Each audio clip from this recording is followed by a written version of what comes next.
ग्राम पूंजीपत्रा video बाड़ी। आज संघर्ष के माध्यम से मैं आप लोगों को कुछ जानकारी जन सुनवाई के विषय में देना चाहती हूँ। साथियों, आज दिनांक 3 मार्च 2021 को बंजारी मंदिर प्रांगण में NRTMT इस्पात की विस्तार एवं स्थापना के लिए जन सुनवाई का आयोजन किया गया था। इस जन सुनवाई में सर्व संबंधितों को सूचना देते हुए 6 पंचायत के लोगों को प्रभावित बताया गया है और 6 पंचायत के लोगों को यहां जन सुनवाई में अपना विरोध या समर्थन करने के लिए सूचना दी गई थी। लेकिन इन 6 पंचायत के लोगों के पास जानकारी ही नहीं पहुंची। लोगों को मालूम ही नहीं था कि आज जन सुनवाई है। कंपनी के लोगों ने कंपनी में काम करने वाले मजदूरों को जन सुनवाई में पैसे देकर लेकर गए और वहां उनको समर्थन करने के लिए बताया गया। और पीठासीन अधिकारी, जन सुनवाई के पीठासीन अधिकारी पर्यावरण संरक्षण मंडल के द्वारा इसके लिए कोई व्यवस्था नहीं की गई कि अगर 6 पंचायत के लोगों को प्रभावित बताया जा रहा है तो यहाँ विरोध और समर्थन करने का अधिकार भी उनका ही है। और पीठासीन अधिकारी ने बाहरी लोगों को इसके अलावा यहाँ आकर जन सुनवाई में अपनी राय देने के लिए किसी को भी रोका नहीं। बाहरी लोगों के द्वारा ही जन सुनवाई को समर्थन करवा करके पास कराए जाने का काम पीठासीन अधिकारी और पर्यावरण संरक्षण मंडल के द्वारा किया गया। इस तरीके से ये जन सुनवाई फर्जी हुई। साथियों, इसके बाद दिनांक 5 मार्च 2021 को, यानी कि आज 3 है, परसों फिर NR इस्पात के लिए जन सुनवाई का आयोजन किया गया है। एक ही कंपनी के लिए 2-2 दिन जन सुनवाई के लिए क्यों निर्धारित किए जा रहे हैं? और फिर इसके बाद है, इसमें एक चीज और कहा गया है कि आज तक हम विरोध करते आए हैं कि किसी भी धार्मिक स्थल पर, बंजारी मंदिर प्रांगण एक धार्मिक स्थल है जिसका उपयोग इस तरीके के कार्यों के लिए किया जाना जन सुनवाई के नियमों के विरुद्ध है। इसके बाद भी पर्यावरण संरक्षण मंडल 2003-4 से लेकर आज तक इस बात को नहीं समझा है, इस नियम का पालन नहीं किया गया है और लगातार बंजारी मंदिर प्रांगण में ही जन सुनवाई का आयोजन किया जा रहा है। इस बार सूचना में हमारे लगातार विरोध करने के बाद सूचना में उन्होंने लिखा है बंजारी मंदिर के समीप स्थल पर जन सुनवाई का आयोजन किया गया है। लेकिन स्थल वही है, बंजारी मंदिर प्रांगण में ही जन सुनवाई कराई जा रही है, लेकिन कागज में ये शो किया जा रहा है कि बंजारी मंदिर के समीप के स्थल पर जन सुनवाई का आयोजन किया गया है। इस बार सर्व संबंधितों को सूचना देते हुए सूचना पत्र में लिखा गया है कि बंजारी मंदिर के समीप का स्थल जिसमें जन सुनवाई होनी है, स्थान वही है, बंजारी मंदिर प्रांगण में ही आज की जन सुनवाई कराई गई है।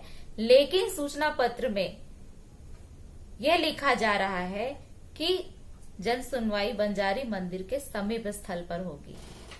इसका मतलब आज तक पर्यावरण संरक्षण मंडल ने जन सुनवाई के नियम का पालन नहीं किया है।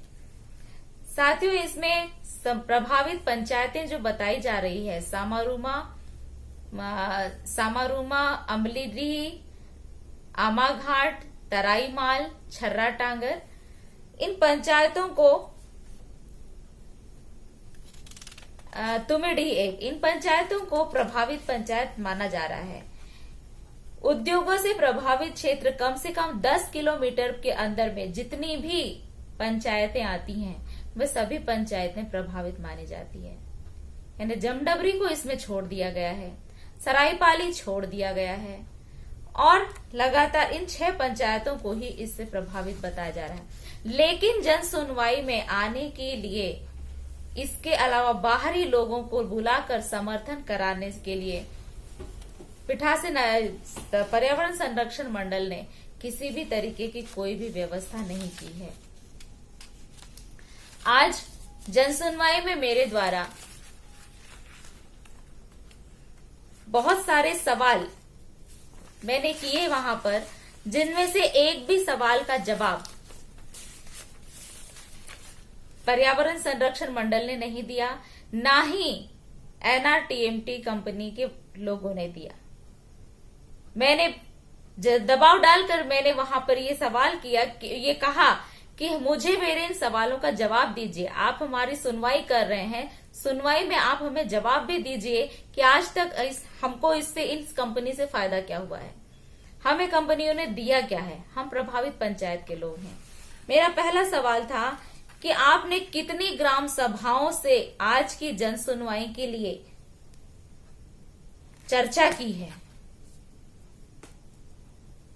पीठासीन अधिकारी ने कहा आपके पास जितने भी सवाल हैं आप सवाल कर लीजिए, हम आपको बाद में इसके जवाब देंगे। यानी 15 दिन 20 दिन हो सकता है, साल लग जाए, 2 साल लग जाए।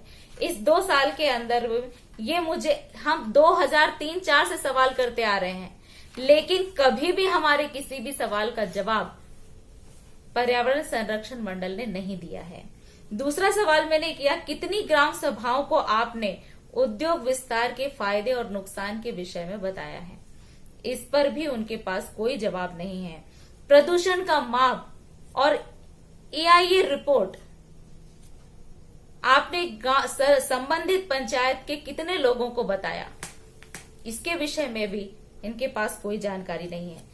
कितने लोगों को एनआरटीएमटी ने रोजगार दिया है, इसके कोई आंकड़े, ये आंकड़े भी इनके पास में नहीं है।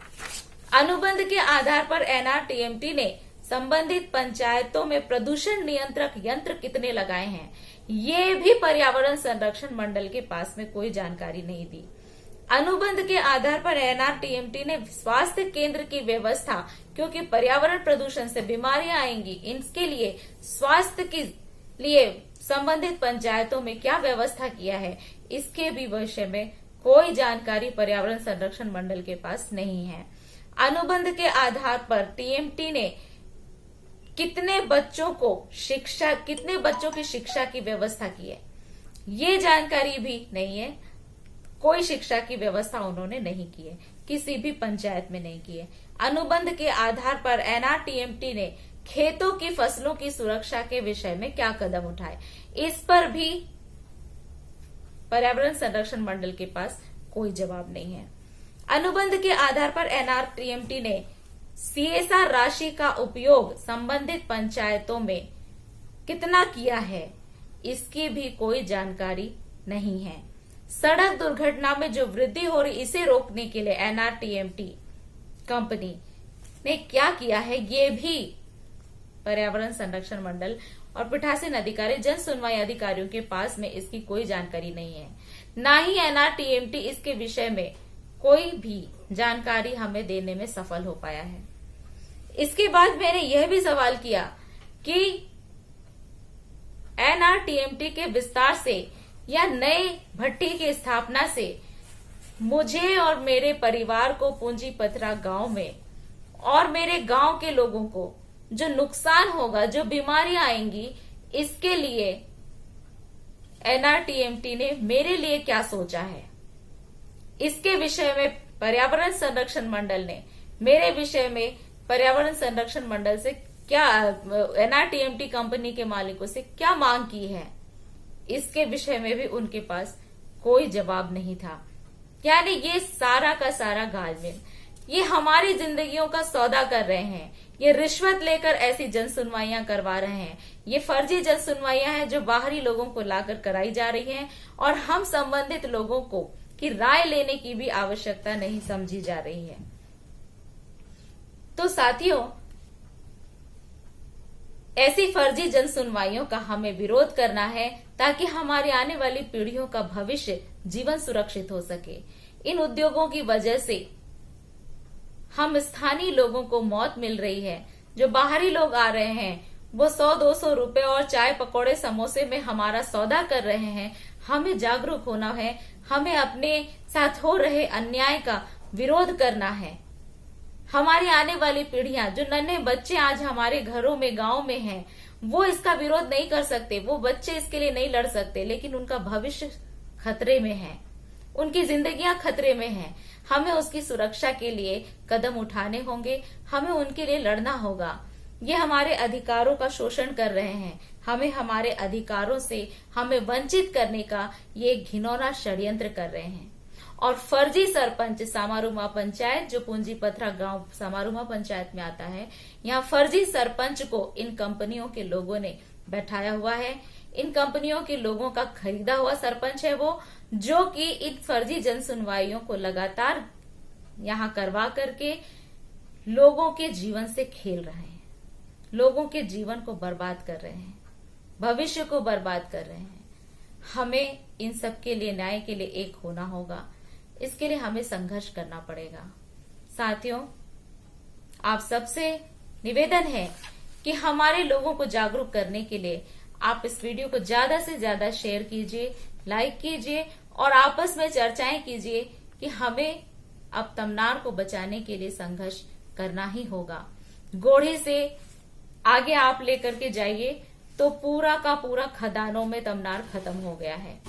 गोढ़े से इस तरफ आप आइए रायगढ़ की तरफ तो पूरा का पूरा तमनार ब्लॉक उद्योगों को दे दिया गया है, जहां कारखाने लगे हुए हैं। तो तमनार ब्लॉक बचा कहाँ है? हम अपनी आने वाली पीढ़ियों को क्या देकर जाएंगे? उनके भविष्य के लिए हमने क्या सोचा है? ये चिंता का विषय है और इस विषयों को सोचने के लिए हमें आज कदम उठाना ही पड़ेगा। तो इस वीडियो को आप जितना शेयर कर सकते हैं, लोगों को इसे भेजिए और लोगों को जागरूक कीजिए और इसे लाइक कीजिए। और मुझे आप जो भी सुझाव देना चाहेंगे, आप मुझे सुझाव दीजिए। जय भारत।